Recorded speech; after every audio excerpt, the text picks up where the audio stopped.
Introduction Chapter 1 Google Earth Engine.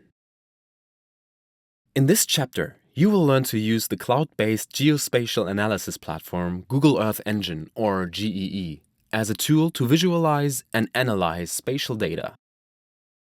With its big data library from different satellites and ease of use, GEE is a great platform for geospatial analysis.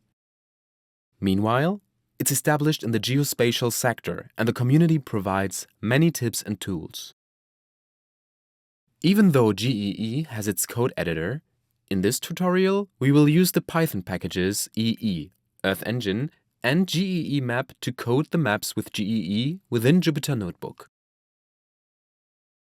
This allows us to use additional libraries and more tools for our projects.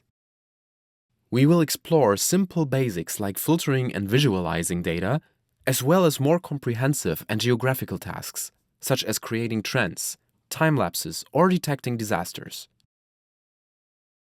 But first, make sure to sign up for a Google Earth Engine account by following the instructions on the website code.earthengine.google.com/register.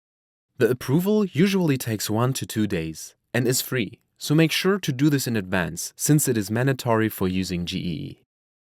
When verified, you are all set to use the coding editor and explore the data library of Google Earth Engine within the GEE code editor and as a Python package.